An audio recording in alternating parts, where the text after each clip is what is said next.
حجر اسود، کعبۃ اللہ کے کونے میں جو حجر اسود ہے جنت کا پتھر ہے، وہ اللہ نے اسے جنت سے نازل کیا. اللہ کے نبی کی حدیث ہے اس کے بارے میں، جو شخص کعبۃ اللہ کو جائے گا، حجر اسود کا بوسہ لے گا یا حجر اسود کا استلام کرے گا، کل قیامت کے دن اللہ اجازت دے گا حجر اسود کو کہ ان کے حق میں وہ سفارش کرے. جتنے لوگ حجر اسود کا بوسہ لیے ہیں یا استلام کیے ہیں، وہ پتھر اللہ کے حکم سے ان کے حق میں سفارش کریں گا. اور اللہ کے نبی نے یہ بھی کہا اس پتھر کے اندر یہ تاثیر ہے کہ وہ لوگوں کے گناہ چوسے، وہ لوگوں کے گناہ چوستا ہے جب اسے بوسہ دیتے. یہ نبی کی حدیث، وہ حدیث آنے کے بعد ہی ہم نہ معلوم ہے، ورنہ معلوم نہیں تھا. اتنی بڑی تاثیر ہے اس پتھر کے اندر. اس کے باوجود عمر بن خطاب کیا بولتے ہیں؟ کیا بولتی عمر بن خطاب؟ اے حجر اسود یہ سن لے، تو اپنے اندر نہ نفع کا اختیار رکھتا ہے نہ نقصان کا اختیار رکھتا ہے. تو ایک پتھر ہے، پتھر کے سوا کچھ نہیں. قسم میرے اللہ کی، میں نے میرے نبی کو تجھے چومتے ہوئے دیکھا ہے، بس میرے نبی کی اتباع کرتے ہوئے میں تجھے چوم رہا ہوں. اگر میرے نبی تجھے نہ چومتے، قسم میرے اللہ کی، میں تجھے کبھی بوسہ نہیں دیتا. اسے بولتی اتباع، اسے بولتی اطاعت. جبکہ وہ حدیث رسول ہے، اس کے اندر گناہ چوسنے کی تاثیر ہے، اس کے باوجود ہم کیوں اسے مانتی، ہم کیوں بوسہ دیتی؟ ہمارے نبی کی تعلیم ہے اس کے بارے میں. یہ مورچے، یہ کٹے، یہ لوگوں کے عقیدے بگاڑنے والے کام ہیں.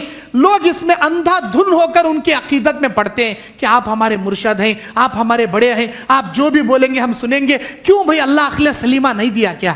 اللہ تعالیٰ ہم نے عقل سلیمہ نہیں دیا، سوچنے والا دل، سمجھنے والے دماغ نہیں دیا؟ کیوں نہیں سمجھتے ہم؟ کوئی ایک مورچے کا کٹا لے کر مارے گا تو گناہ کیسے جی جھڑیں گے، کیسے جی جھڑیں گے؟ استغفر اللہ. اللہ تعالیٰ دنیا میں خرافات بھی بنایا، ہدایت بھی بنایا. اس لیے بنایا کون ہے میرا بندہ ایسے خرافات سے بچتے ہوئے توحید پر عمل کرے، یہ دیکھنے کے واسطے اللہ بنایا. خیر میرے دینی اور اسلامی بھائیوں، اس کے بعد آگے اللہ کہتا ہے 153ویں آیت میں، وَلَا تَقْرَبُوا مَالَ الْيَتِيمِ إِلَّا بِالَّتِي هِيَ أَحْسَنُ حَتَّى يَبْلُغَ أَشُدَّهُ وَأَوْفُوا الْكَيْلَ وَالْمِيزَانَ بِالْقِسْطِ. اور تم یتیموں کے مال کے قریب بھی مت جاؤ مگر اچھائی کے طرف، اچھائی کی نیت سے. جب وہ بالغ ہو جائیں تو ان کے بیچ میں انصاف قائم کرو. کن کے بارے میں بول رہا اللہ؟ یتیموں کے بارے میں بول رہا. یتیموں کے بارے میں آپ کو معلوم، یتیم ماشاءاللہ، یتیم کسے بولتی؟ ماں باپ نہیں سو بچے یتیم. اللہ کے نبی کی حدیث کیا ہے یتیموں کے بارے میں؟ اللہ کے نبی بیان فرماتے ہیں مسلم شریف کی روایت میں، دنیا کا سب سے بہترین گھر یتیم کا گھر، وہ گھر جس میں یتیم ہے. دنیا کا سب سے بدترین گھر وہ گھر جس میں یتیم ہے. اللہ اکبر، کیا بات ہے بھائی؟ دو باتیں. دنیا کا سب سے بہترین گھر وہ گھر جس میں یتیم ہے، دنیا کا سب سے بدترین گھر وہ گھر جس میں یتیم ہے. بہترین گھر بھی یتیم کا گھر، بدترین گھر بھی یتیم کا گھر. کیوں ایسا کیوں؟ ہاں تفصیل سنیے، تفصیل سنیے.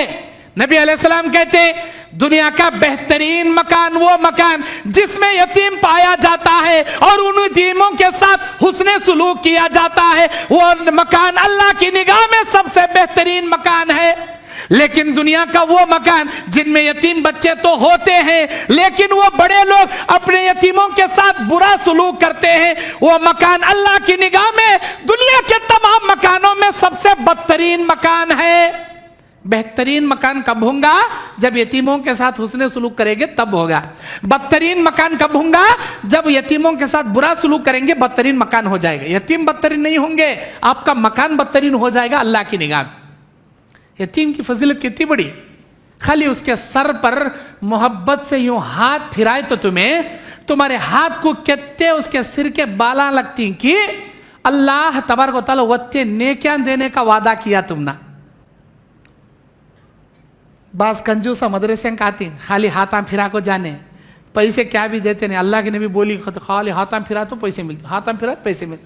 ارے دیوانے مثال دینے دیے، یہ خالی ہاتھ پھرائے تو اتنے نیکیاں ملتی، بولے تو ان کے اوپر خرچہ کرے تو کہتے نہیں ملتے، نہیں کہتے. مولانا اللہ کے نبی بولی ہاتھ پھرا لگ گئے تو ثواب ملتا.